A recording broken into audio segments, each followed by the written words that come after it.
Well, hello, hello. Happy Tuesday evening, everyone. Welcome in.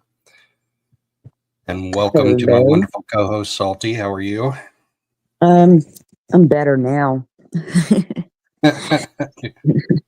Snow stopped about an hour ago, I guess, but there's so much out there. We got 9 inches here in certain That- parts of this yard. And then we had over the summer, or well, the end of summer, our central unit went out. So my son just decided to buy a couple of window units and then just take care of it like in the spring or whatever. I don't know. Anyway, well, today I was like, felt like cold air. So I was like feeling down below the curtain and there was like snow on the carpet. I was like, dude, snow's coming in through the damn window. So we had to take two AC units out of the window, the living room and his room, get all that closed up, get the snow vacuumed out. And then, of course, every time the grandson wanted to go out and play, which was a lot, and we'd come back in through the back door, the mudroom area, it got a nasty mess each and every time. So I spent the whole day like cleaning snow. Like, how do you guys do it? Y'all should have warned me about all that part. All right. But gosh, there's a lot of snow out there. But yeah, Yeah. lots of It's it's funny when you're a kid, you just rely on your parents or grandparents to do that for you. You're just like, you're going to get me all bundled up in my winter clothes and I'm going to go out and have fun. And then I'm going to come in and get warm. Then I'm going to go back out and do it again. And you don't yeah. worry about all that messy And stuff. it's funny because we have my grandson's got one of those little small shovel, and it out there at the pole barn. And something told me earlier to get that little shovel. And my son's like, "What are you doing?" I was like, "Son, we don't have an awning over the front door or the back door, but we have steps, of course." And I said, "So if this snow continues to pile like it's doing, I may have to shovel snow." And so I went to open the front door at one point to look out, and I couldn't hardly open the front door. There was snow. So I've been shoveling snow away from the doorsteps or the landing rather to the doors, and I'm like, man, screw this shit. I'll take a hurricane any damn day. I'm not dealing with this ever again. Well, I may have to, but I warned everybody it was coming. All summer long when everybody bitched, oh, I can't wait for the fall. Can't wait for winter. Okay, y'all keep talking. It's coming. That's what I kept telling them. I'll wait till January. Well, here it is. Hope y'all are happy. Yeah. Because I am not, and I am that girl. I will bitch all winter because I will not bitch all summer. Why bitch both seasons? That's just a complainer. I pick my poisons. Yeah. But anyway, I survived the snowstorm of today. They say it's And you, supposed to snow again tomorrow, so we'll see. oh, wow. Wow. Yeah, yeah. But I'm And you got, surprised at how much actually fell here, and I've seen it snow here a few times, over the years, but what I've seen today, I have never ever seen. Never. And it was not supposed to start until like 1 o'clock today. But this morning about 8:30, I was coming across the backyard with my coffee. I got almost to the back door and I felt like there's like 3 or 4 little white things hit me in the face. I was like, what the world? And I look around and I don't see anything. But 30 minutes later, I go to the back door and boy, was it snowing by 9 a.m. And it had just literally snowed until like an hour ago. It's crazy. But, you know, you got some good pictures, right? That'll got last you good a while. got good pictures, and it is pretty out there. But even my brother was posting on Facebook. He and we're the same. Me, him, and my sister, we're all the same. We're like our dad. Give us the summer. But his grandchildren were having a ball, and of course he was laughing at them. He's like, they're loving it, but I'm hating it. We just don't. Right. We're not cut out for it, but we'll be okay. We're surviving. We're tough. Well, We can handle hurricanes. I guess we can handle this. I can handle snow, but I'm here in Arizona for the winter for a reason. Like Yeah, I'm. the first time it snowed when I was in India, and I'm like, yeah, let's see. I've got Yeah, a son that lives out in Arizona. He's got an extra bedroom. This can work out. right. Well, hopefully this doesn't happen for a long, long time again because we're just not. This is not cool. I had to go to the corner store earlier, right? And my son's, I could tell he wanted to drive, but at the same time, he's like, well, I better drive because you won't be able to see. I'm like, you're driving your truck because I ain't wrecking it. So, like, we live like 2 minutes from the store. And it was funny because he had the truck parked in the backyard under the pole barn. But the truck didn't really want to come out of the backyard because the snow was so thick in the backyard. But it was fine once we got on the road and crept down to the store and crept back, you know. But that's the only place we went. It didn't Oh take yeah, long you for can't. you couldn't even see the roads. They're like Yeah, and white. you can't trust Southern drivers in the snow. Like Oh God, no, we don't have no snow tires and all that stuff. We got you four-wheel don't even know how drives, to but correct. What you don't even know how to correct when you start sliding sideways. Got to you turn into the. you put us in the mud and we're gonna show you how it's done. We got four-wheel drives and mud races everywhere. My daddy and my brother mud race, but snow's a little different beast. Now our brother did put a video of himself earlier in his hunting truck getting down in the snow. That's just what we do in the South. We can't help it. uh, well, I got an email from the FBI, Yeah. So and interesting stuff. that's when I decided to go live with it, because they denied my FOIA request, but the reason that they gave for denying my FOIA request, it tells me almost as much as if they had fulfilled the FOIA request. Not as much, definitely, but almost as much. But So exactly what did you particularly asked for something or did you just was yes, it a no, I asked general? for some. No, I asked for something very specific. I've learned my lesson. If you ask if your FOIA request is too generalized, they will deny it on the grounds that it's not specific enough. So I was very specific, and I will show you what I requested here in a minute. But first, I wanted to go down a little bit of a Kathy Shank rabbit trail, not a rabbit hole, but a Uh-oh. rabbit trail, because Nick McClelland came out and gave an interview with Carroll County Comment and said a Yeah. couple things that were interesting to me. So I just want to do a quick dive on that because I was there. That was one of the few days that I was actually there in the courtroom, was when Kathy Shank testified on day 6 on October 24th. And I've got my notes, and I want to compare my notes to what he said to the Carroll County Comment.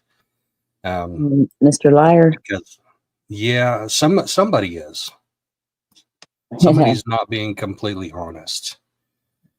Here we go. So, is that showing up? Yes. All right, there we go. So this is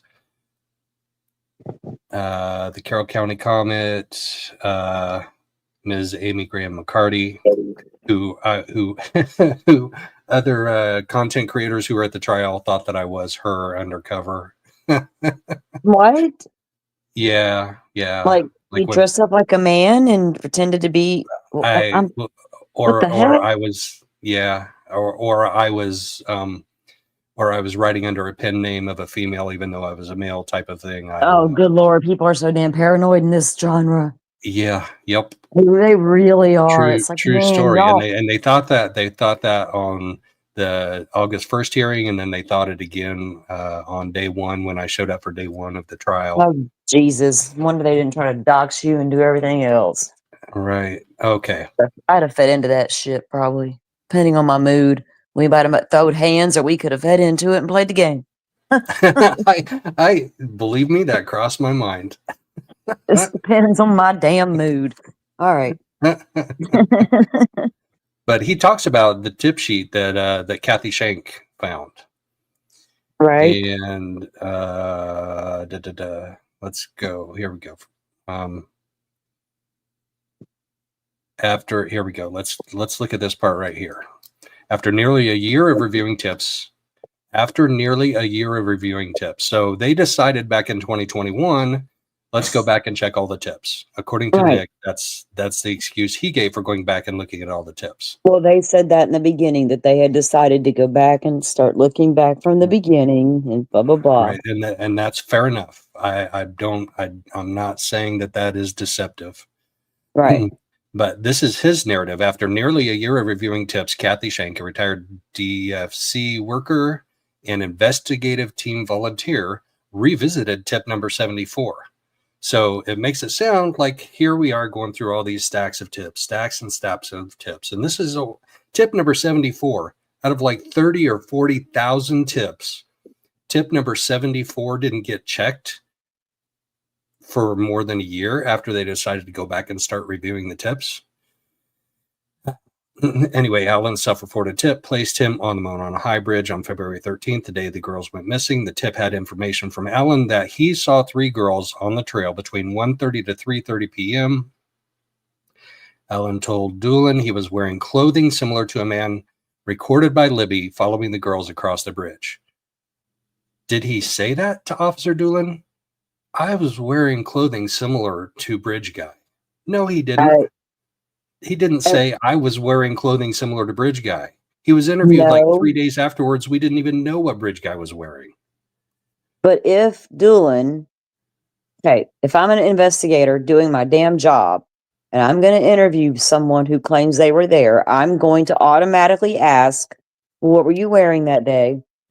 Regardless if I know we got camera footage, pictures, anything, you can describe what you were wearing that day. That should be investigation 101 is not that fucking hard. So if he, just for shits and giggles, if he did ask Alan, well, by the way, what were you wearing that day? Oh, well, I had on a blue jacket and blue jeans. There you go. That doesn't mean Alan specifically offered that up as, you know what I mean? You know how their word salad goes. Yeah. Well, and again, they're can we trust definitely they're these leaning into that. investigators aren't asking the right questions, no how. Right. And this article is leaning into Rick Allen being Bridge Guy. It wasn't misfiled. It wasn't lost because his name was entered wrong in the database. The reason we didn't find it is because someone on the tip wrote cleared. Someone. Yeah, it says someone. So we put it in a file that it was cleared. The file was marked accordingly. Shouldn't when you're clearing people, you should probably assign or initial the tip that you are the one who cleared it. You know, it shouldn't be just someone randomly did it. There should be protocol and memorialization of things. And if you're doing things the legal way, you would think that the tip sheet would be, okay, investigated by so-and-so, cleared by so-and-so. Right. That would make a lot of sense. So let's look at my notes from when Kathy Shank testified that day. So I have my own Kathy Shank story because she was there from day one of the trial and I was there on day one of the trial. And I didn't get in for the morning session. I was like 2 or 3 back from the number of people that were let in. So we were all standing in line the entire morning and they made us move up the stairs and down the stairs and up the stairs and down the stairs like 4 times. Yeah, but one of those times going up the stairs, she happened to be standing at the top of the stairs. So she was there every single day of trial until day 6 when she testified.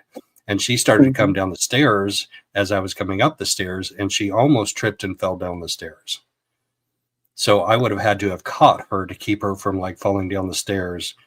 But there was a police officer that was with her. I can't remember who it was. It might have been Holman that grabbed her elbow to keep her from falling down the stairs. Well, but yeah, I almost had to save Kathy Shank from falling down the marble staircase in the Carroll County Courthouse. Hey, Pink County. So don't make fun of me for my notes because this was day 6 and I was scribbling as fast as I could and my handwriting is super sloppy. She was the first witness. So at 9:08 a.m., state calls Kathy Shank. She lived in Delphi 40 years, attended Purdue University for 4 years, worked in DCS for 40 years, worked with law enforcement often. Then she retired and moved to Florida. And when she was in Florida in 2017, she heard of the case and she called up and said, hey, can I come up and help? And starting in March of 2017, so she wasn't working there in February when Doolin interviewed Rick Allen.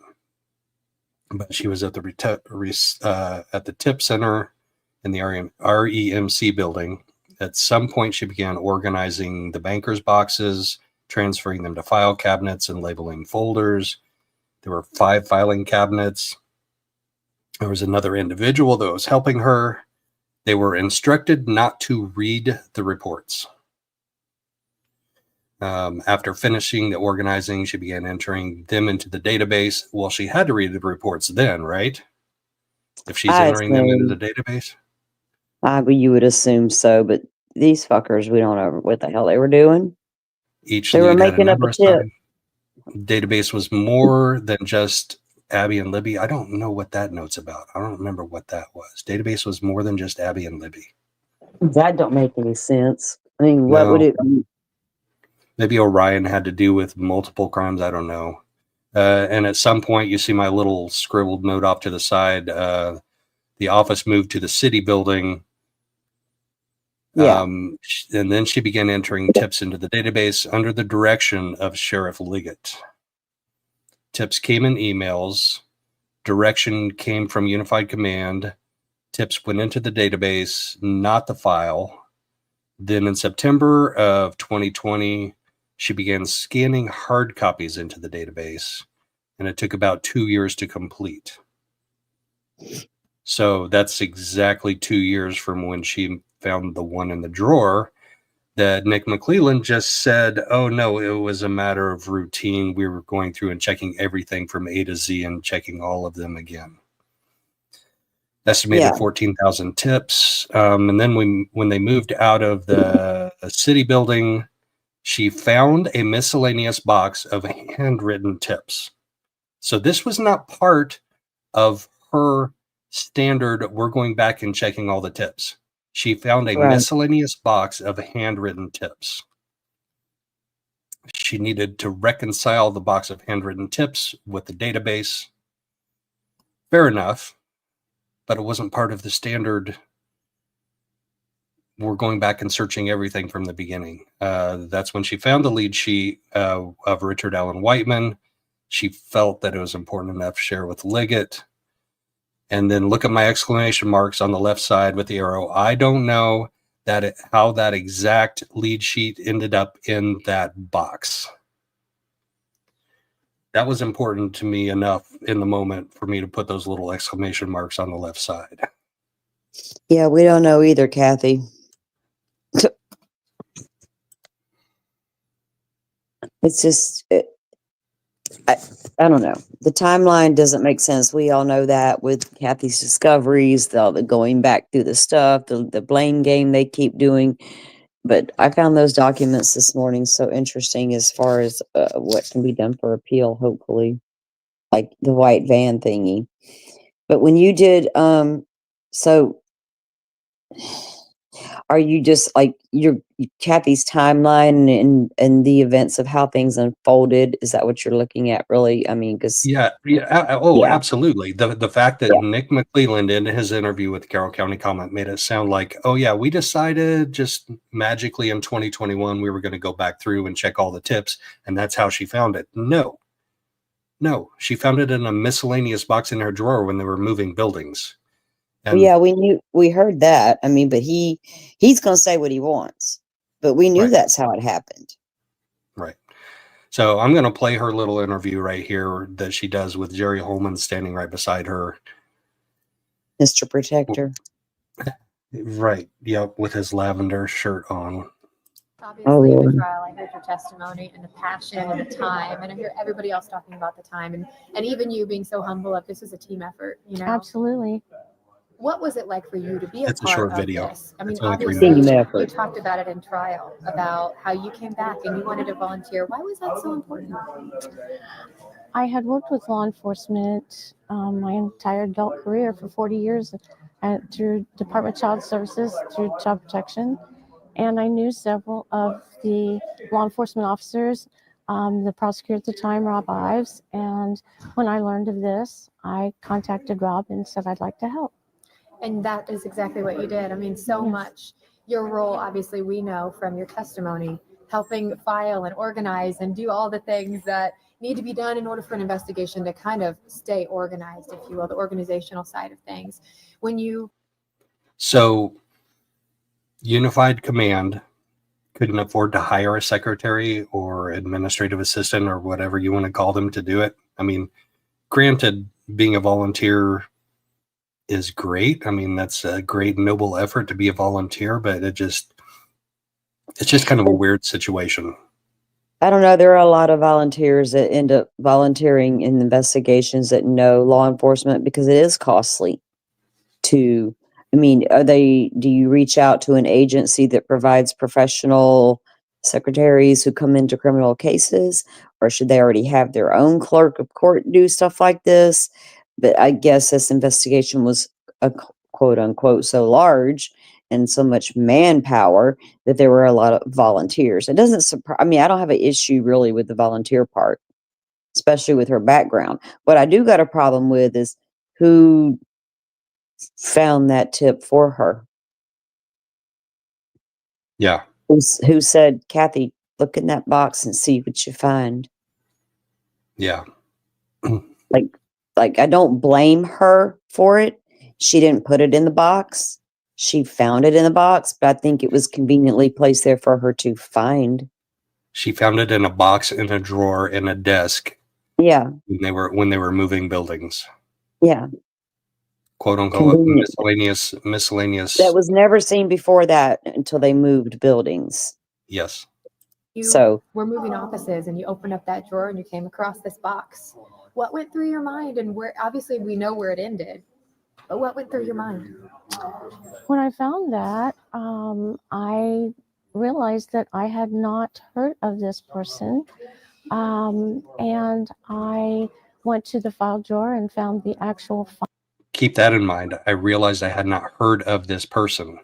So when she found the tip sheet in the drawer, it said Richard Allen. That's not the one that said Richard Allen Whiteman. The one that was in the file cabinet that had been cleared was the one that said Richard Allen Whiteman. The tip sheet that she found in the drawer said Richard Allen. And she says, I did not know this person. That's going to come up. I'm going to show you my notes on Cross real quick when we're done with this. That doesn't jive with what she just said. File for Richard Allen Whiteman at that time, as it had been written. And I read the report that Dan Doolin had made after he had spoken with him. And I, as being an investigator, I had looked at some of the statements from the girls that said they had seen a person out at the bridge. And basically I put the... Wait, I had read the statement that the girls said that they had seen a person out at the bridge.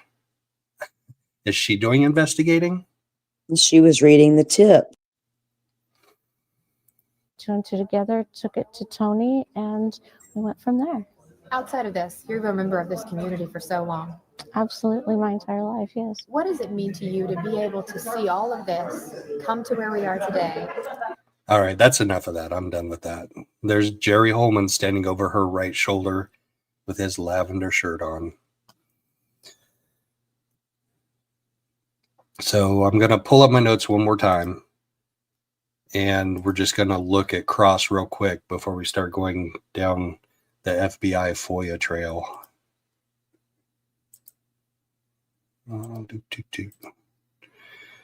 Okay, so indirect Cross starts. I forgot to write the time down. Andy says, you have no idea if the info on the third sheet is accurate. No. Could there be a mistake? Objection. Calls for speculation. Sustained. Could there be a mistake? Then he says, there was a mistake, wasn't there? She says, I don't know. So she testified that the reason that she put two and two together was because she saw a tip sheet with Richard Allen, and she knew there was a lead sheet with Richard Allen Whiteman, but there was a mistake, wasn't there? I don't know. And then he goes into the Orion database entry, you get the tip sheet, and then the lead is entered, and then the follow-up with a person of interest, and then the report and the narrative is entered like Dan Doolin did. She remembered that a girl reported seeing a man on the trail. Uh-oh, hold on. We lost Salty. Where'd you go? We lost Salty. There she is. Yeah, I came back. Lost you there for a minute. I knocked myself out by accident, and I came back, and I don't guess you saw me. I didn't. But going back to And you, Kathy for a second, I'm pretty sure that if she knew the three girls, she read it in one of the tips. That she read right. that the girls were there. That's how that came about. Yeah, and that's what she testified to on the stand. I just went over the fact there where Andy said there was a mistake, wasn't there? And she testified on the stand, I don't know. Even Yeah. though that was part of her putting two and two together, that Richard Allen wasn't Richard Allen Whiteman, or was Richard Allen Whiteman. She remembered a girl on the bridge. She put two and two together. Lots of agencies were involved. Lots of people reported they knew lots of people reported they knew somebody that looked like Bridge Guy, didn't they? Mm-hmm. Was Tony Liggett running for sheriff? Oh boy, yes, he was. Objection outside the scope, sustained. Clarification of self-reported. Redirect. And then there's jury questions. It wasn't on cross. It was the jury question. The jury asked her, how did you know the name was incorrect? Super intelligent jury question. By knowledge of the area, local. But she says she didn't know this person.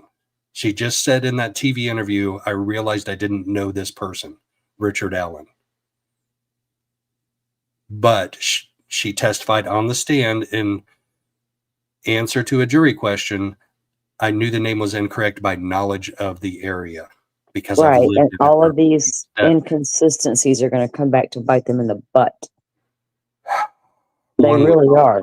One would hope, because somebody is not being truthful. I'm telling you, I didn't finish, and I don't mean this in any negative way because I have to process things. I did not watch all of Bob's interview with Rosie because at one point I almost felt like Allie might have been the better defense attorney. She was going hard, and even he was admitting there were some things they probably should have drove home a little harder and dug into a little deeper outside of Odinism because that couldn't even come in. And then even with the documents we read this morning, apparently that's new discovery about the van. But so they couldn't have pressed that too hard if they found that out after trial, which I don't know why they would have not found that out before trial, but whatever. But I have mixed emotions about that interview, so I'm trying to let that process before I say any thoughts on it. But I just feel like, even like someone said a second ago, watch the Carter interview from February 22. In his office, he seems confident they know who it is, right? I've always said that, Raphael, but strangely, it was 7 months before they claimed Shank found the tip. Yeah, because they led us to believe, oh, wait till you find out what we know. We know so much. Wait. But obviously they knew nothing. I just find this whole thing, and then, like I said, seeing that doc earlier, if that is Weber's van at 244, there's no way in hell it was startling Rick Allen at 233 or whatever the time was specifically. You know what I mean? And if you got Kathy over here, oh, it was Alan Whiteman. Oh, it was Richard Allen. Oh, I had Doolin's tip sheet and all, and then you can pinpoint with their own words, their perjury and discrepancies. That's big. That's huge to me. It should be huge to any court of law. Why are all these people lying and not remembering what they say? Why change their story? Why? All of it. All the things. Let me answer this question real quick. Pink Peony wants to know if we built a snowman. We did. He was a smaller snowman. And then the guys down the road built a bigger one. So I told my grandson we get out there again in the morning and finish ours and make him much bigger. But yeah, thanks for asking. Yeah, we did. It was funny because we went out there and started, and he had been in and out all day, fine. And all of a sudden he's like, I'm cold, Grandma. I'm going in. I was like, dude, it's not that bad out here right now. So I kept on. Then I went on back in for a little bit, but he did go over and grab 2 sticks to stick in him for arms. And then you know what he said, little shit? He's 9 years old. He said, Grandma, he said, that old BB gun I got that don't work. I said, yeah, what about it? he said, we should put it in our snowman arms because that's what people in the South do. And I was like, where did you see that shit, dude? And then when we went to the store, I'll be damned if the dudes down the road didn't do that. He's practicing to be Florida man. Right. He already is. He can't help it. So let's go down the road now of this FOIA request that I Yeah, sent into that's the FBI. interesting because I would like to know what they said to you because we know that I know you were trying to get particular things that aren't out there yet. And we know that if like attorneys want things, they have to do the TUI request. And so I'd even asked Joe, did you do the TUI request? You know, but he did the FOIA, and I'm assuming that that's okay to do as well. But Joe will now tell us about what the FOIA said and what they said back to him, because I don't even know what was said back to him yet. I'm eager to hear. So I'm going to just dive real quick into the Frank's motion, the Frank's memorandum, and because this is the reason why I submitted the FOIA request in the first place. So the important part, just highlighting 8 things to know. Members of a pagan Norse religion called Odinism, hijacked by white nationalists, ritualistically sacrificed Abigail Williams and Liberty German. So that's the primary premise of this memorandum in support of the Frank's motion. Thankfully, during those passing years, so they talk about the Purdue professor first. I'm not going to get into that. Thankfully, during those years, law enforcement officers Kevin Murphy, Greg Ferenczi, and Todd Click continued to pursue the truth. Because of their curiosity and investigative efforts, the evidence establishing the names of the likely murdering members of this Odinite cult became known to the Delphi investigative leadership no later than February of 2018. So within the first year of the murders, due to either that they were interviewing a Holder and them within the first few days. Yeah, they were. Yep. And where are those tapes of that interview? Yeah, well, Lisa Yeah. had a question. Lisa says, where was the other mobile phone if only one phone was found under Abby? What other phone, hun? The girls Abby didn't have a phone. Libby did. Yeah. Abby's mother testified on the stand that Abby was not in possession of a phone. She did not have her phone with her. So Libby was the only one with a phone, but Abby did have access to Libby's phone. She had a profile set up on there. Right. Yeah, but they only had one phone between the two of them. Yes, ma'am. Due to either incompetence or concerted intentionality, that's a phrase that we could like title this entire case on. You're welcome, Lisa. Sorry, you're all right. Those in charge of the investigation refused to arrest or even properly investigate those obvious suspects. Here's a little longer paragraph. This is about the last one. On May 1st, 2023, state of Indiana, by way of prosecutor Nick McClelland, received a letter from former Rushville Assistant Police Chief Todd Click, now retired. And we know that Todd Click hired an attorney to help draft that letter. As stated in the previous paragraph, Click, Murphy, and Ferenczi were 3 of the law enforcement officers who worked on the Delphi murder case, particularly focused on the Odinist angle as it intersected with suspects in Rushville, Indiana. After reading Richard Allen's probable cause affidavit, interesting, Click became concerned that the information contained in Richard Allen's affidavit pointing the finger at Richard Allen was far less compelling than the totality of the information that Detective Ferenczi, Detective Murphy, and Officer Click had accumulated during the Rushville portion of the investigation. Mm-hmm. The information that Murphy, Ferenczi, and Click had gathered during their investigation connected men who practiced Odinism in or near Delphi with another group of men who lived in Rushville, and then connected both groups of men to the murders. Click was concerned that for some reason the leadership of the investigative team had failed to share with Prosecutor McClelland the evidence gathered by Click, Ferenczi, and Murphy. Click's concerns led him to seek out a lawyer and assist him in drafting of a letter. The letter was then sent to McClelland. So McClelland had this letter, and then if you go on reading down, you see where he didn't share that with the defense for some time. I think it was like 4 months or so. Yeah. Not only did the prosecution withhold that letter from the defense, but law enforcement also withheld several other exculpatory pieces of evidence, including an 85-page compilation of reports by Click prepared in 2019 and several videos containing statements that support the defense theory of Richard Allen's innocence. This 85-page report detailed the investigative work performed by Click, Ferenczi, Murphy, and others, including the FBI. So we were talking about this, or I was listening about it on a live one time. I don't remember if it's when we had all eyes on, but somehow I got it in my brain that there were separate reports by those three guys, Click, Murphy, and Ferenczi, and they had each prepared their own report. Okay. Did you see what I sent you earlier? Yeah. I did. Okay.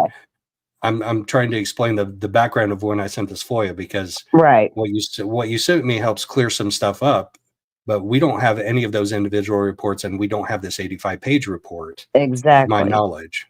Nope, we don't. But somehow I got it in my brain that we had the reports from Click and Murphy, but we didn't have the one from Ferenczi. I could have swore that I heard that somewhere on a live, and it's You were not true. probably, it was probably when we were talking with All Eyes, and she was talking about how she went in and tried to do the best she could with what info we had. The stuff that I sent you that she Right, did. the stuff from the pretrial hearings and so that's what I wanted to send to the FBI, was a request to get the report from Ferenczi, because somehow in my brain I thought, we don't have the one from Ferenczi, I'm going to request it. If we have the other two, then we should be able to get the third one, right? We don't have the other two. We don't have any of them. But the FBI's response to me was not, you're requesting something that doesn't exist. All right. That's Present. interesting. Yeah. I will show you my original request.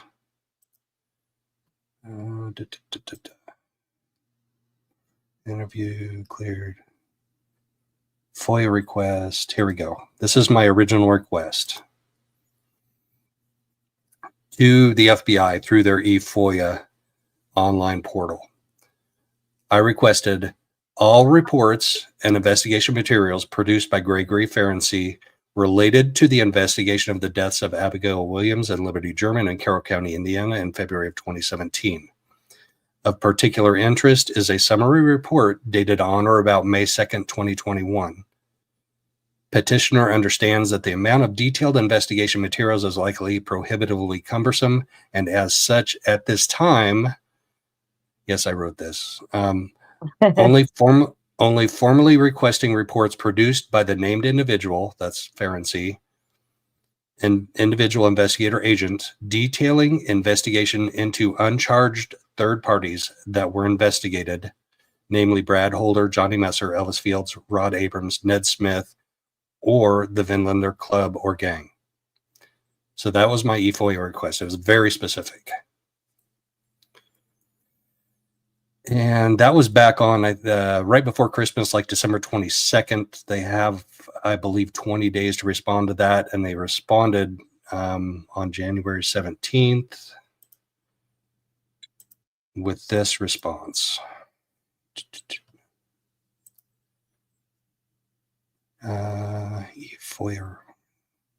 All Eyes says Carter told FBI to hand over everything they had in August 21. Well, good luck with that, because you just don't get to tell the FBI to hand it all over. That's not how it works. Ask Ann Taylor. Okay, so this letter I received January 17th, so 4 days ago, from the U.S. Department of Justice, Federal Bureau of Investigation. This responds to your Freedom of Information Privacy Act, so they call it a FOIPA, not just a FOIA. Please see the paragraphs below for the relevant information specific to your request, as well as the enclosed addendum for standard responses. The FBI has completed its search for records subject to the FOIA that are responsive to your request. The material you requested is located in an investigative file, which is exempt from disclosure pursuant to 5 U.S.C. 552b7a and 5 U.S.C. 552b7a. 5 U.S.C. 552b7a exempts from disclosure records or information compiled for law enforcement purposes, but only to the extent that the production of such law enforcement records or information could reasonably be expected to interfere with enforcement proceedings. The records responsive to your request are law enforcement records. There is a pending or prospective law enforcement proceeding relevant to these responsive records, and release of the information could reasonably be expected to interfere with the enforcement proceedings. They're going to use some of that FBI stuff on appeal. Okay, but Rick Allen is a suspect that was arrested, charged, tried, and convicted, and multiple law enforcement officials testified on the stand that he is the only one solely responsible for the murders. Why is there still, with the FBI, a pending or prospective law enforcement proceeding relevant to these responsive records? Because the FBI records don't agree with Carroll County records of who committed these crimes. Right. So the FBI is admitting they are still investigating third-party suspects, right? Right. Which will probably come into play on appeal. Maybe. Or a retrial. They're not going to give out any information right now. You know what I'm saying? And hopefully, if he does get a retrial granted, based on the white van discrepancy alone, if they can prove, like I said, if we can't prove what kind of van that is, I'm so over all this. Well, we don't know what kind of cars these were on these cars. I know in my heart of hearts, that was a white van I saw at 244. Show me a white van at 233, and then we'll have a conversation. So they're lying at every turn. And if the FBI feels way differently about who committed these crimes than Carroll County, and we already know there's a animosity there, regardless, they were asked to leave, fine, we'll leave. If this van discrepancy is enough to get a new trial based on it being false information, maybe then they can bring some of that FBI and Odinist stuff into play. They should be able to at that point. I don't know. That's what I think. No, I think so too. And I think there are 3 people, 2 of which are still alive, that would probably agree with you. One of those is deceased now, Unfortunately, assassinated by Shane Meehan, and former corrections officer. and one of them is in jail right now, pending criminal charges with his new job after he left Rushville. Isn't that crazy? You know, if he starts getting charged with things when he was right before he was supposed to testify, actually, because he was supposed to testify in the trial, and then he was arrested.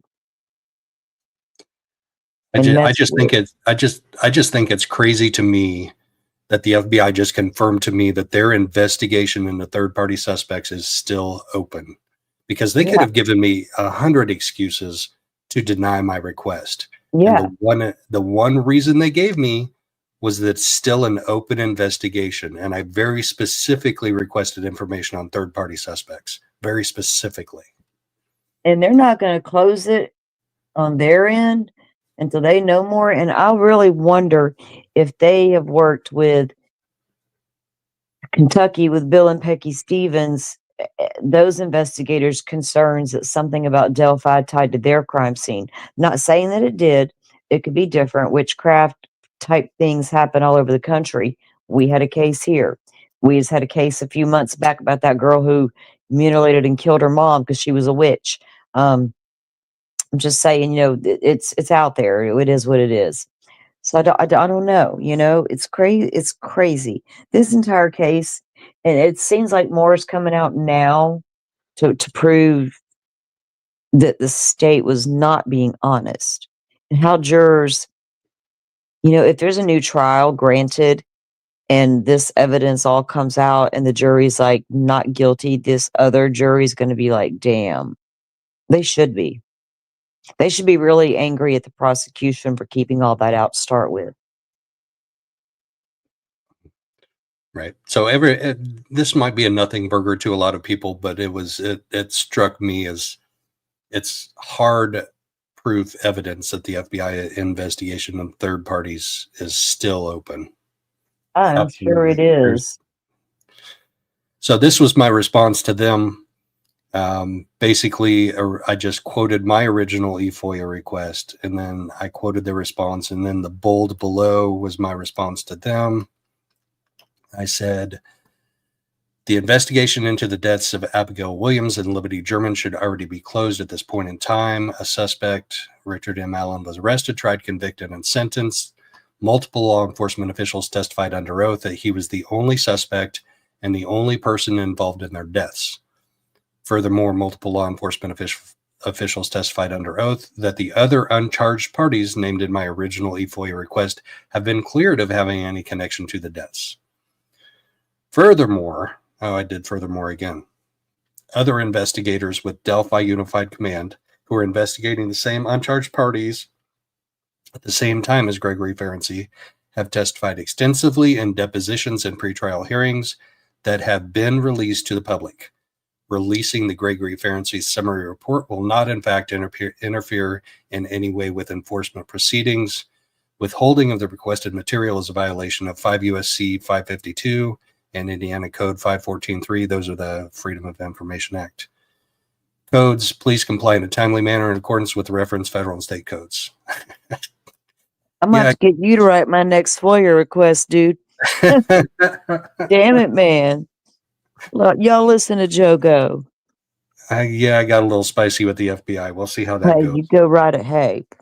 It's all good. Not illegal to be spicy, is it? I sure hope not. And then an hour or so ago, I got this. Let's see. Is this the one? Let's see if this is the one. Oh, nope. That's the earlier one. Let's go back. Stop that.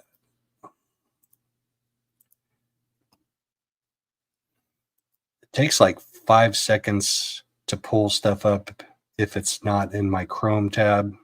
And it feels like a lifetime. I know we're all just like so used to things happening quickly, and when it does, like on our devices, and when it's not, it's like, bitch, you better start working right.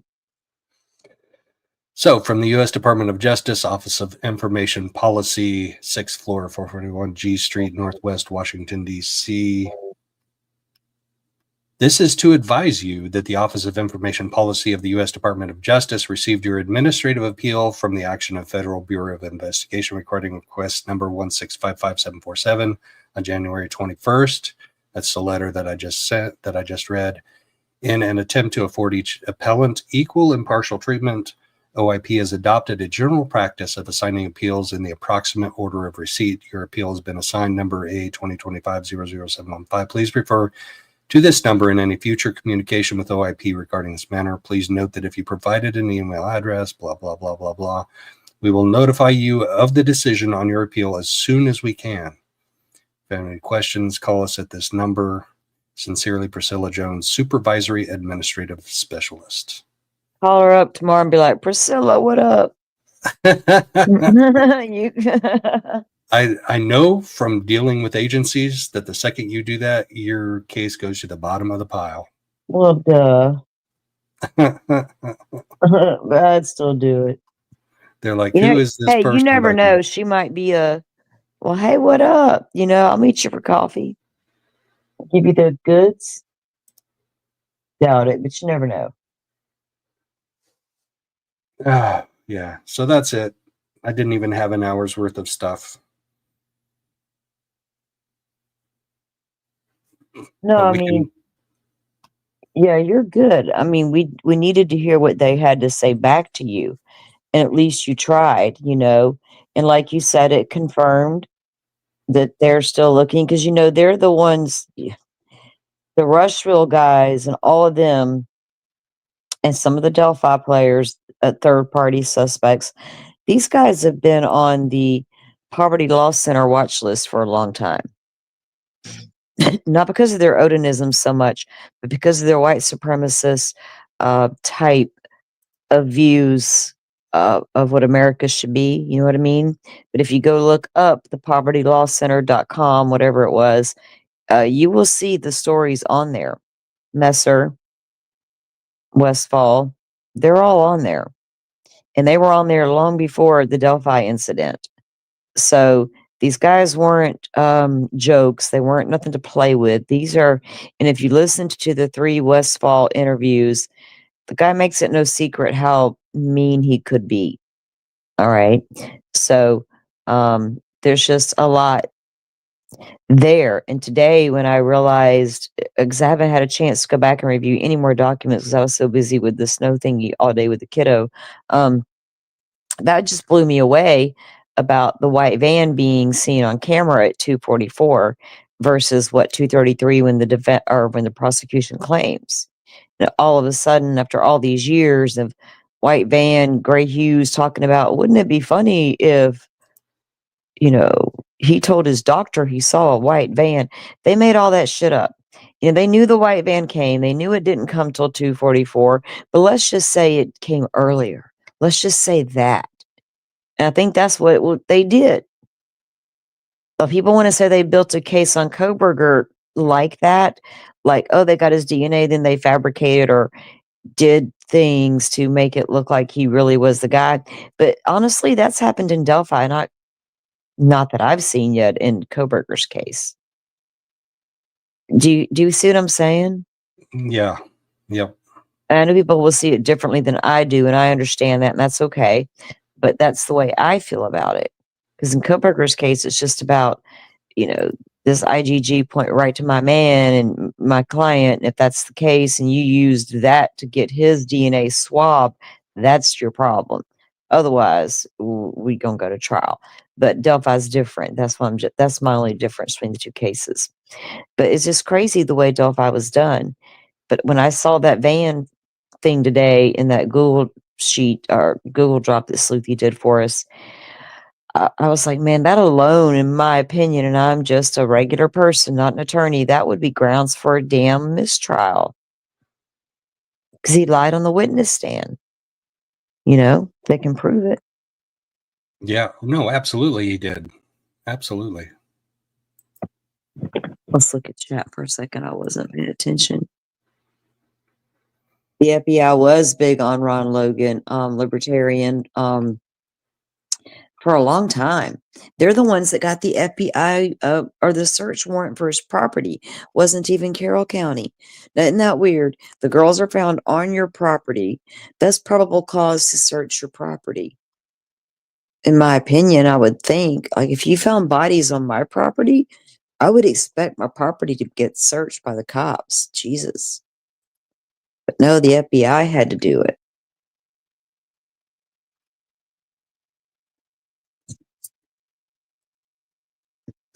Welcome, Dr. Vonda. It's good to see you. I saw you earlier. Where were we at when I seen you earlier? Bob's, maybe?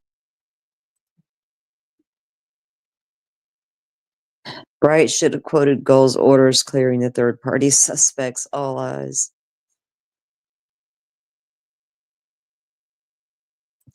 You guys always have great comments because you always remember a lot of things.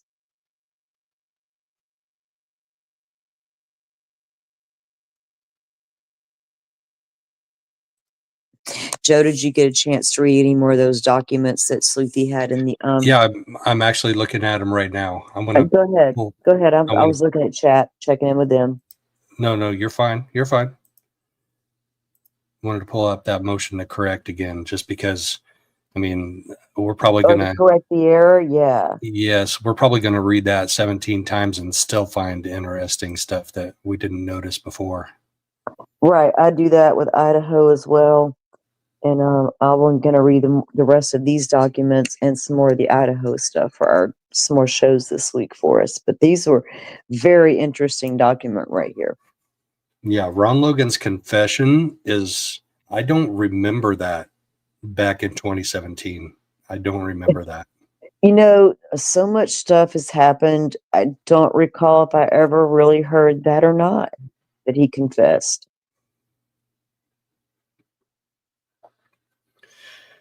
So, number 2, Ron Logan's confession to Ricky Davis before May 15th. And we talked about it this morning on your channel. Mm-hmm. I just want to go over it one more time. Oh, Because yeah, you're good. Because some of the people in here may not have been there, so you're good. Dr. Kaur was the forensic pathologist who conducted the autopsy. So he was down in Terre Haute. And you know, Terre Haute is a good 2.5 to 3 hours south of Delphi. Why on earth could they not take the bodies up to Lake County or what's the county that Valparaiso's in? I don't remember. But why couldn't they take them up there for an autopsy? Why did they have to take them like 3 hours south? Well, it depends. We learned this with, like, say, Idaho. They went to Spokane for, like, in-depth autopsies because they don't do them in Latah County. And, like, Right, here we but have a 3-county person that does it, and, like, they got really stacked up during the pandemic. But, yeah, so it really depends, I guess, on the area. Yeah, but I kind of feel like taking them to Terre Haute would have been the equivalent of taking them over to, gosh, what is that city on the east side of Idaho? Twin Falls, maybe? I don't know. But like taking them all the way across the state. Like taking them to Terre Haute. Taking them to Terre Haute was an hour to an hour and a half longer than any other in, Indianapolis, Marion County. Why couldn't they go there? Maybe it depended on the lab, if they were backed up or had, I don't know. It's Indiana, so it's hard to say. Anyway, Dr. Kaur down in Terre Haute did the autopsies. His original opinion, held for years, about how they died was that 2 weapons were used. One was a serrated blade, and the other was a straight edge blade. Then, for the first time at trial, having had a eureka moment at his tool bench, Dr. Kaur opined that the girls could have been killed by a single box cutter rather than 2 different knives. So, surprise evidence, eureka moment. I love that eureka moment. Yeah, right. And in a legal filing, nonetheless. It reminded me of a Jay Logston from Idaho filing. It was funny. I'm here for it. Defendant's Exhibit 4A, as attested to by Matthew Hoffman in Defendant's Exhibit 4, is a redacted copy of a tip from the Orion database of tips dated May 15, 2017. And that tip, which the state has always had, Ron Logan is alleged to have confessed to Ricky Davis sometime before May 15, 2017, while they were in prison together. I don't think they were ever in prison together. They might have been in jail together. Well, he did, yeah, because Ron did do a little time there after he got busted for the driving with no license. Right, but I don't think it was in prison. I'm pretty sure it was in the county jail. Yeah. Because he had like a couple 3 DUIs. Yeah. Suspended license, wasn't even supposed to own a vehicle of any kind. So he got busted for that, did time for that, and then I think he got COVID and passed away from that, if I remember right. Yep. The material part of Ron Logan's confession to Ricky Davis, as it appears in Exhibit 4A, is reproduced below. Ron Logan's confession to Ricky Davis, as reflected in the tip in the Orion database and made a mere 3 months after the girls were killed, was detailed. Law enforcement followed up on the tip, like Doolin following up with Rick Allen. Okay, we got this tip. It seems like a credible tip. We're going to go talk with the person of interest and summarize what we find out from that interview. Defendant's Exhibit 4B, as attested to by Matthew Hoffman in Exhibit 4, accurately reproduces the handwritten notes taken by ISP First Sergeant Hansard about his interview with Ricky Davis on June 21st, 2017. So it's hearsay at this point. I mean, we have a middleman. He's not interviewing Ron Logan himself. He's interviewing somebody that claims they talked to Ron Logan. So you got to take that at Newcastle Correctional Facility. Was Ron Logan ever put in Newcastle? I need to don't know. research that. I need to Yeah. research that. He probably was. Regarding Ron Logan's confession to Ricky Davis, those handwritten notes of First Sergeant Hansard are attached and are hardly legible. Attached to ISP detective. Summary cover sheet as it was provided to the defense and discovery. First Sergeant Hansard's notes of his interview with Ricky Davis about Ron Logan's confession provide even more detail. Okay, we went over those earlier in yours, right? Mm-hmm. Yeah.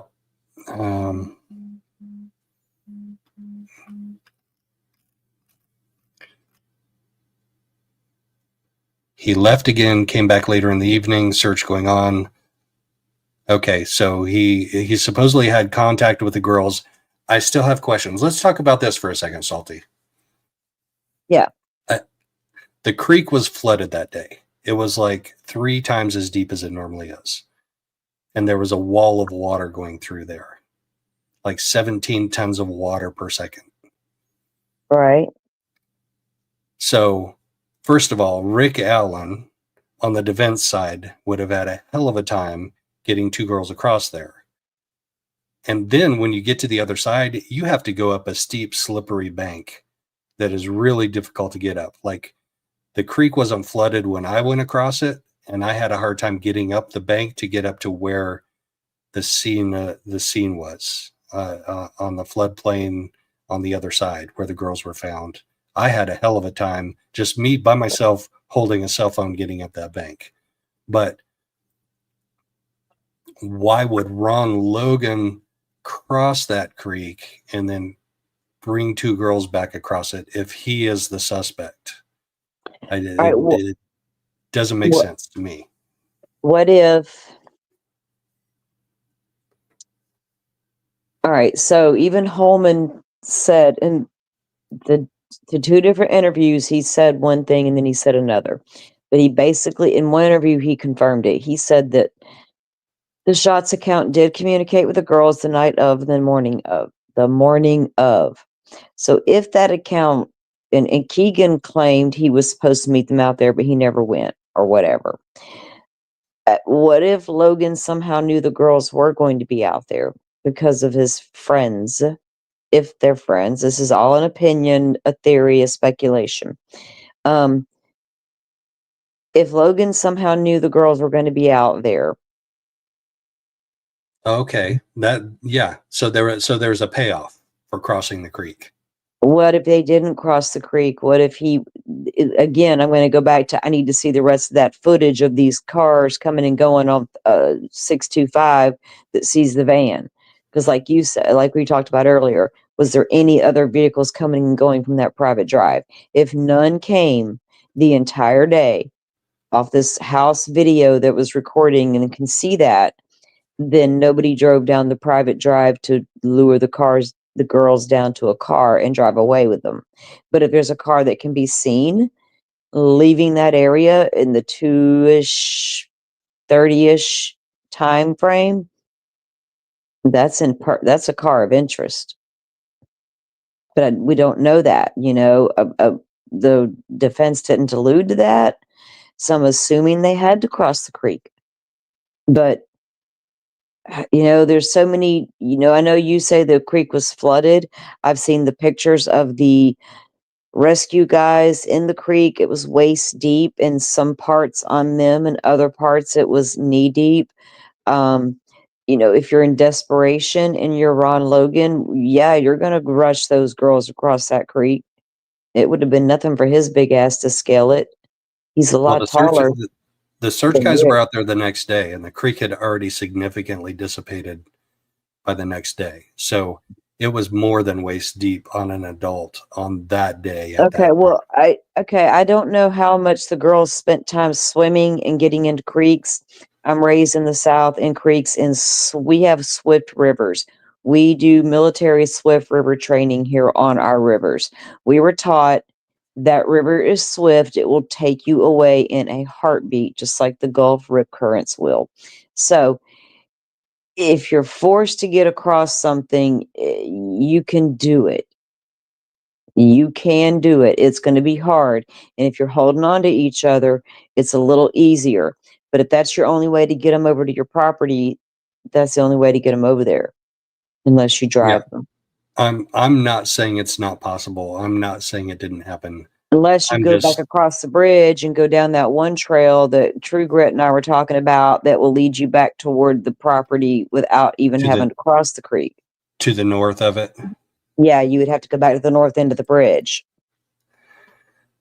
Let me zoom in on that real quick. I have so much stuff. So say if you were entering the north end of the bridge, there should be to the left, like a path you could take. And according to True Gritty, that path, I think she said she walked it. That path will take you all the way around Deer Creek to the crime scene. All right, let's take a look.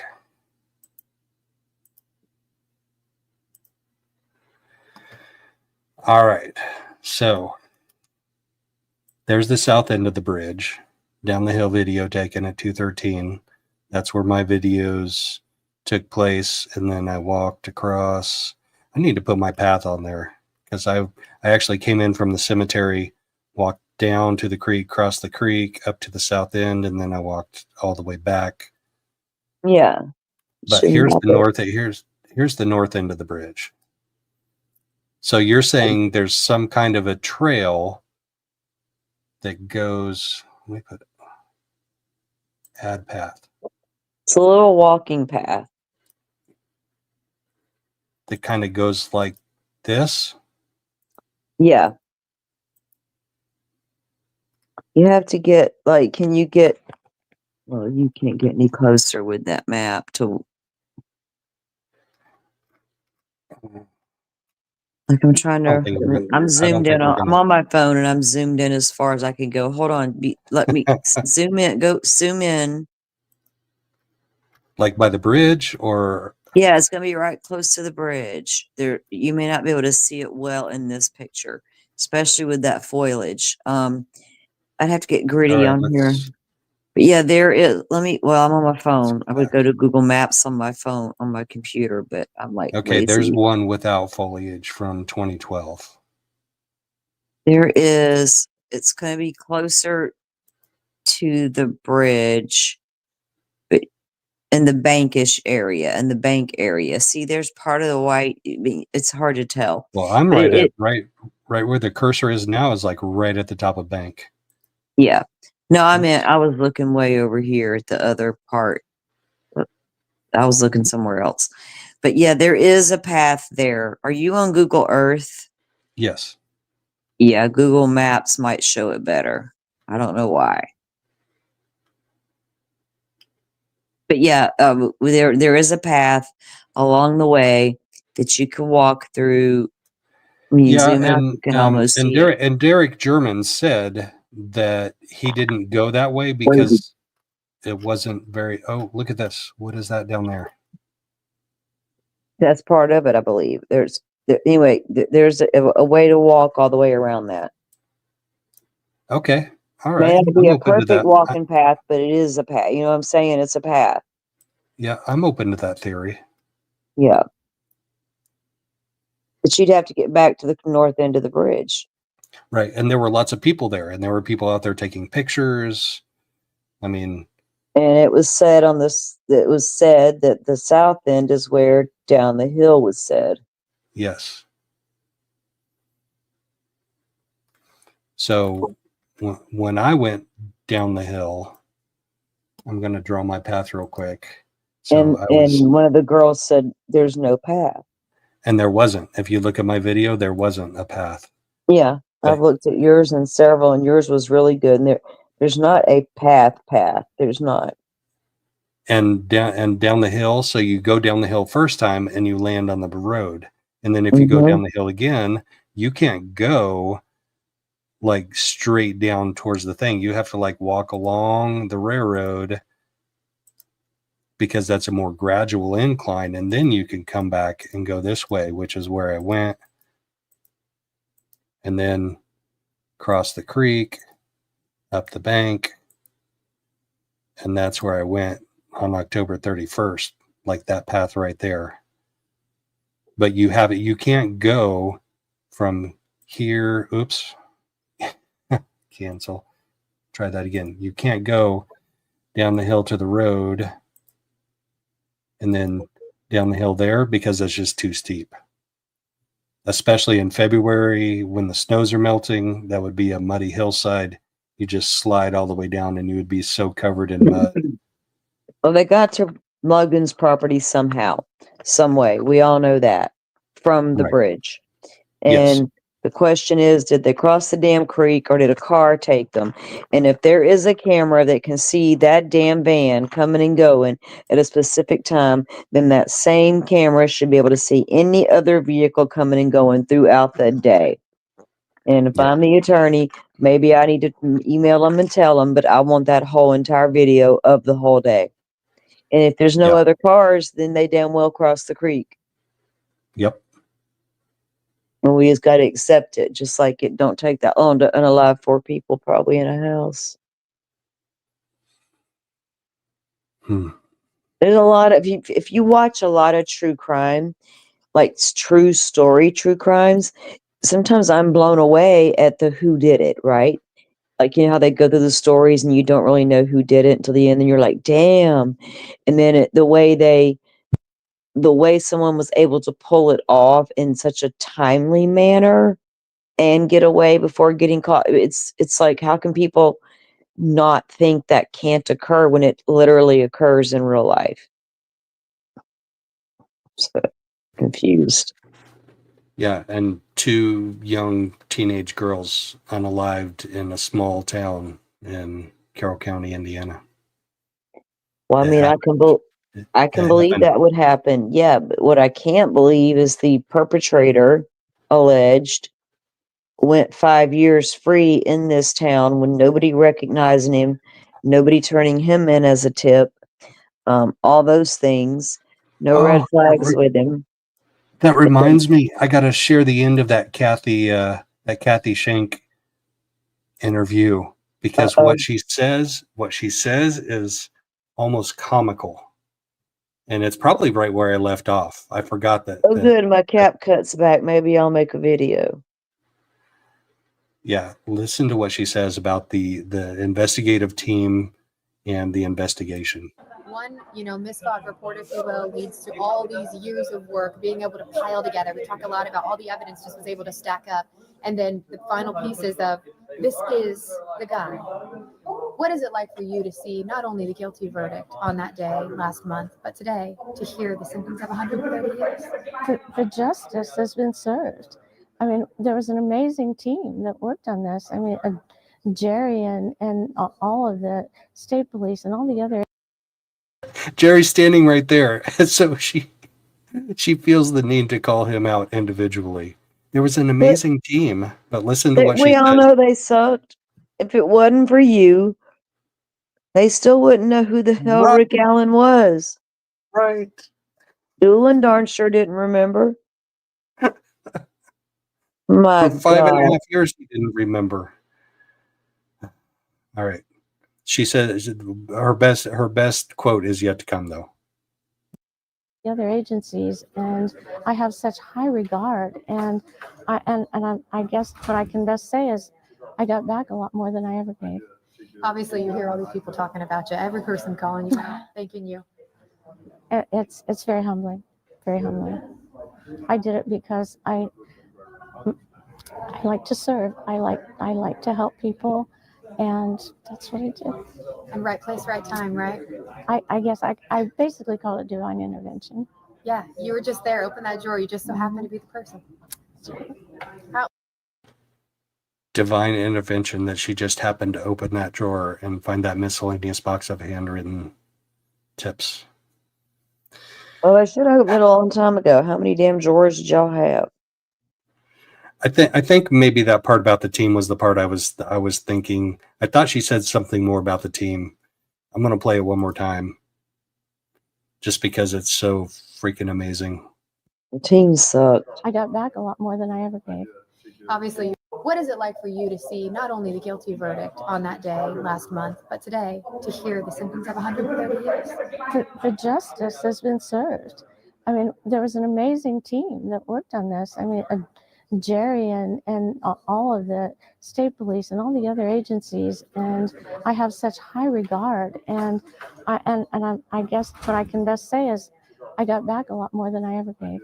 Obviously, you hear all these people talking about you, every person calling you out, thanking you. It's very humbling, very humbling. I did it because I like to serve. I like to help people, and that's what I did. And right place, right time, right? I guess I basically call it divine intervention.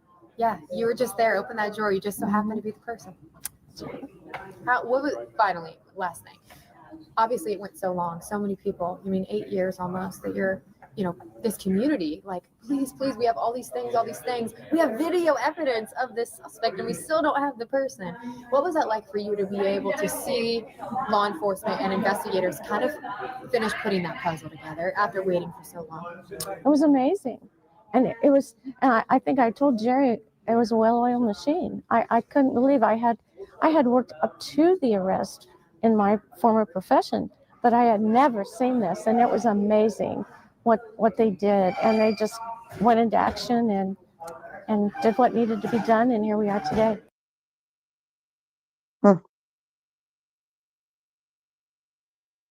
What an amazing team.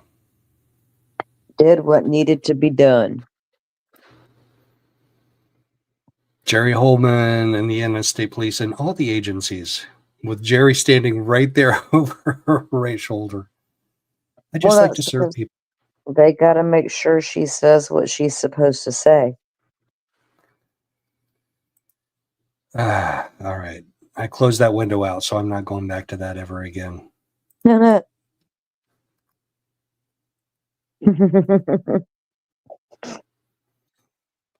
crazy. So All Eyes send us a picture of the approximate path.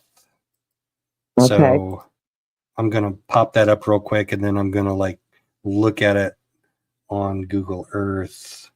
Oh, downloads. All right. I got to open up downloads.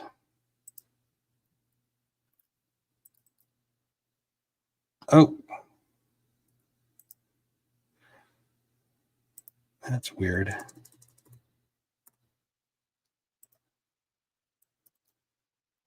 There we go.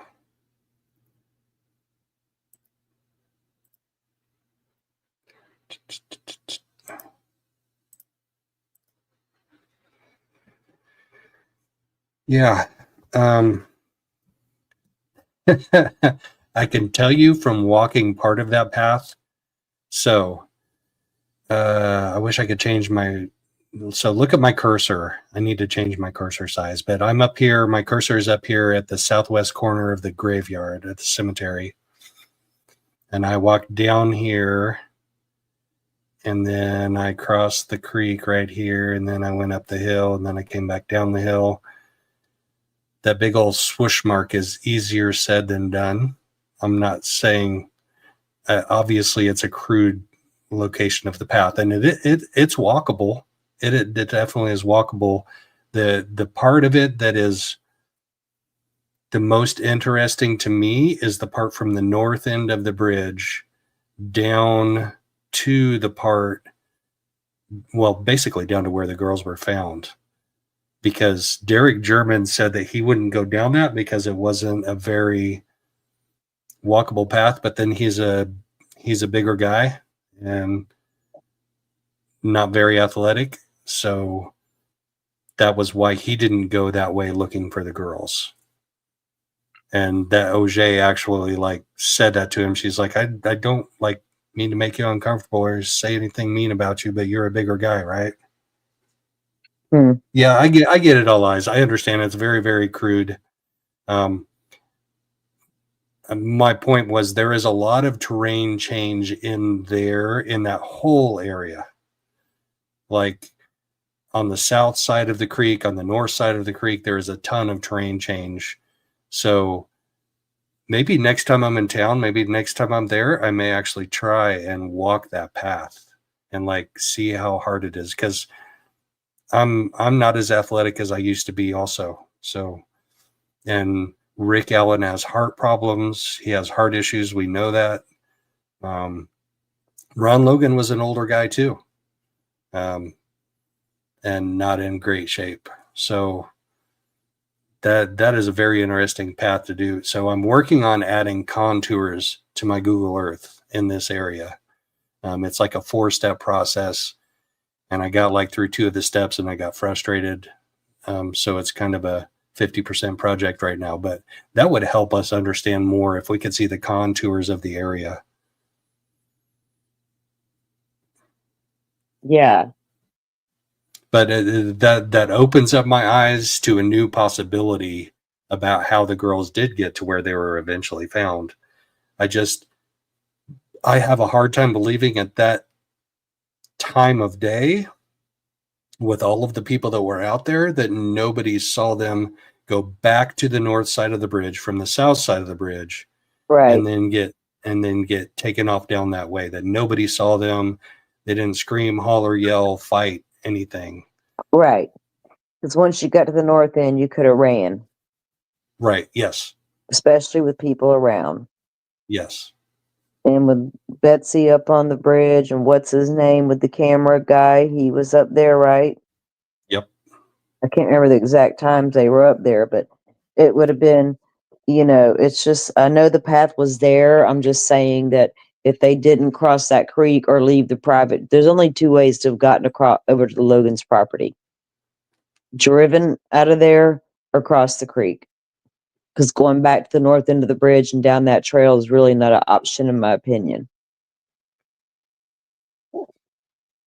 Yeah, it seems less likely to me, not impossible. Like there are so many possibilities, Well, in trial, they were on the south end of the bridge, according to the prosecution in their little video enhanced. They were So there you not go. just in the enhanced video, but in the raw video, in the original. Right. They were on the south end looking to the north, and Abby. So Libby crossed first, and she set up near one of the platforms, maybe on the platform, I don't know. And Libby was coming south. Yeah. Yeah, I don't think the girls went back down toward the north end and down that path. They either left by car or they crossed the creek. But like I said, if that's legit video footage of Weber's van we saw earlier today, then that same camera is going to see any car coming and going that day down that private drive. And if no other vehicles are doing so, then they cross the creek.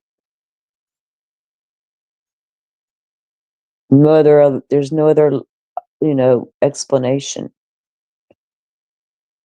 No, but a third option did open up, and I'm not going to discount it.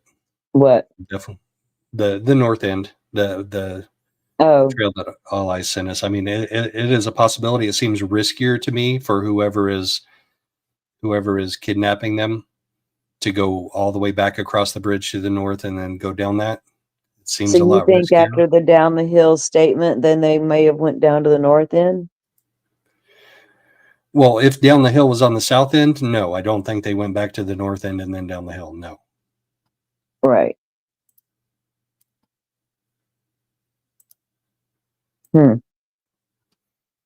But I'm open-minded. Yeah, I am too, but from what everything in court said and what everybody's interpretation was, they were on the south end. That's why didn't think they Right. went back to the north end to go down that path. Right. And wasn't there, that was the last geolocation of her phone, was on the south end of the bridge, right? And Yeah. then like within 12 minutes at down the hill video was taken at 2:13, and the phone stopped moving at 2:32. So I don't think that they walked all the way across that bridge between Libertarian. Or they got into a certain van. Yeah. Right, but did the van then at that point go to Brad Weber's house and to his little pole barn that he had out there?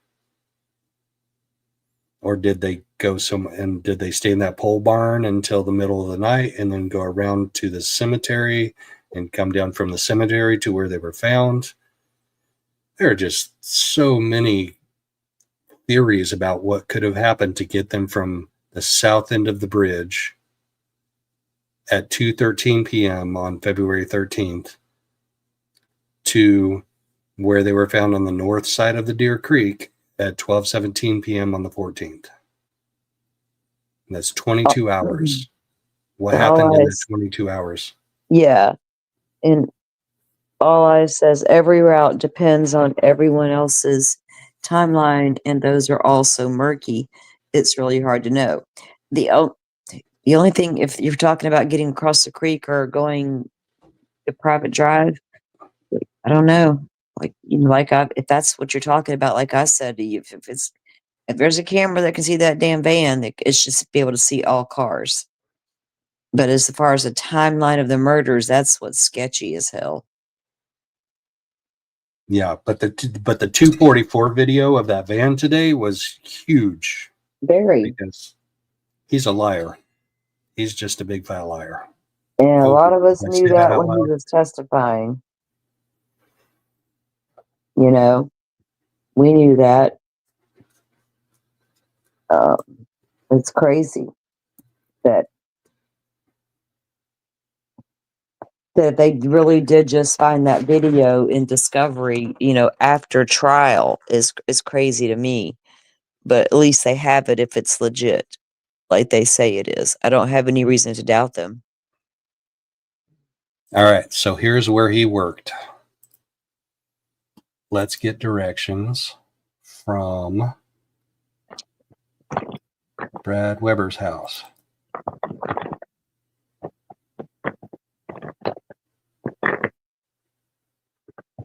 Oh, wait, we're supposed to get directions. Seriously?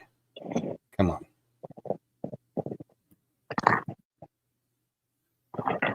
Where are we not getting directions? Google Earth can be so frustrating sometimes. All right, we're going to go back. Try this again. Subaru of Indiana.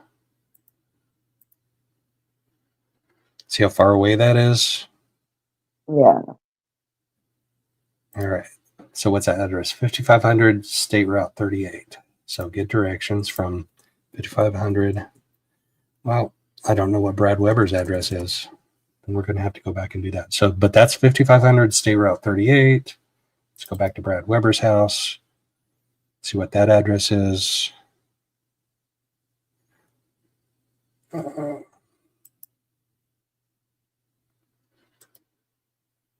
Directions from here. It's not allowing me to do that.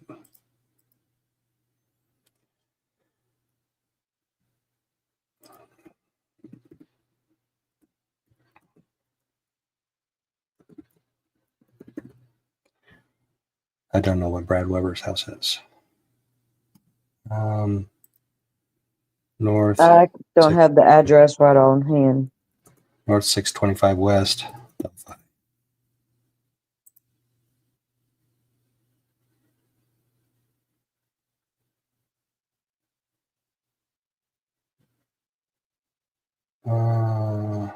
Says 32 minutes, and that's not even all the way up to his house. Like his house is another good 5 minutes or so past that. So just what I said earlier, it's 37 minutes. 37, 40 minutes. So yeah. he left work at like 2:02, right? So 2:44 makes perfect sense. But that also means he didn't stop and service any ATMs. So why would he say that in his first interview? Why would he tell police that on his way home from work at Subaru Suzu, which is 40 minutes away minimum from his house, why would he tell police that he stopped to service his ATMs? Who the hell knows the pathological liars? And this town seems to have a lot of them. Well, he's covering something up, right? Right. Like it's you got something to hide if yep. Just like Logan with the bogus stories. We all know he went to the fish store, didn't have a license, lied about that, got his cousin to claim that he drove him when he didn't. He drove himself. But they got video of Logan in the fish store, and all that. So that alibi checked out. But he got in trouble for driving himself because he wasn't supposed to. But that's why he lied. They're all like a bunch of liars for whatever reason. It's weird. Like the whole town is just odd. 625 West, Delphi. Yeah. The whole town is like,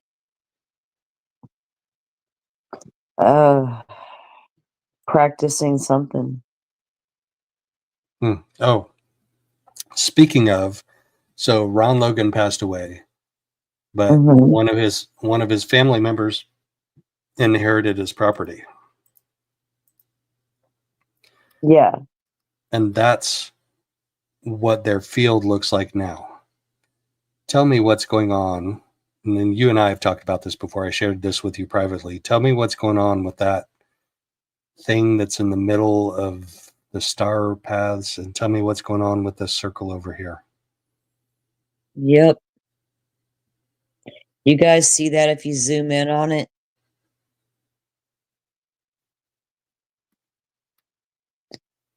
The That's all. circle.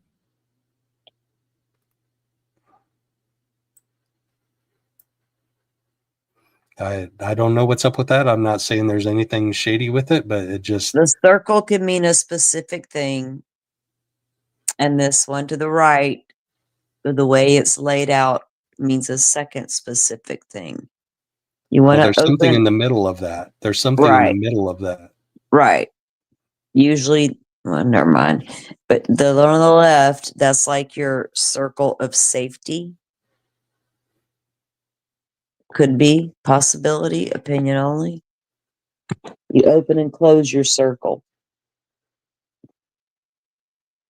Like why, like in the middle of your pasture, why do you have a circle like that? And why do you have a thing like that? I don't know. For ritualistic reasons. Potentially. And I'm not talking practicing white supremacist Odinism, kill girls in the woods type deal. Like legit pagan. If you want to practice certain things, before you do, you want to open a circle of safety. And you need to close that circle when you're done. I'm just saying that could be what that circle's about. The thing on the right is probably for a specific reason, if it's related, and I don't know why.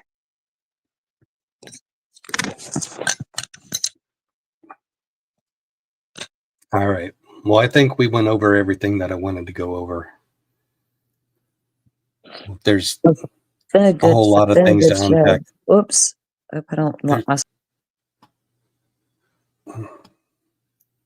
There's a whole lot more things to unpack with this. Oh, we lost Salty again. Where'd she go? No, come back. She just kicked herself out again. There she is. Okay. Disappeared again. I'm knocking myself in and out. I'm all like, the snow got me all messed up today, y'all. But it's been a great conversation, and everyone, thanks for coming in. Yes, thank you, I was everyone. just I appreciate it. looking at some of the comments. But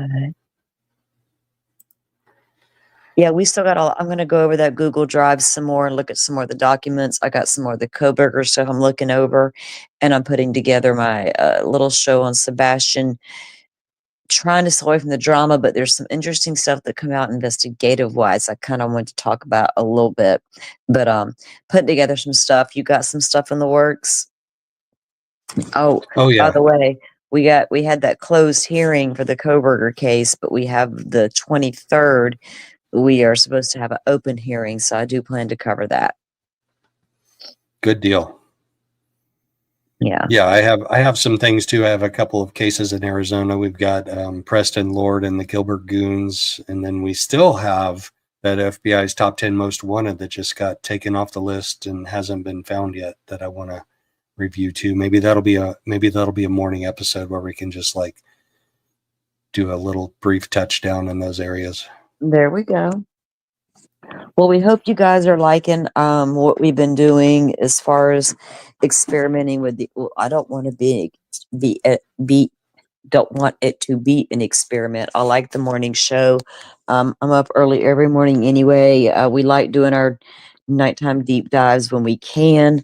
But we are trying to get our groove on, and we bounce back and forth between the channels, and we both cover the same things together. And then some things, like I'm covering Idaho more, and he's got Daybell more, or not Daybell, but Vallow Daybell. But we're working on a lot of different things behind the scenes, trying to get together for you guys to keep good shows coming your way. And we appreciate you tuning in and subbing up to us. It means a lot. Absolutely. The world is a crazy place. There's no unending supply of true crime things to look at, but Delphi is one of the deepest rabbit holes of them all, and it's not done yet.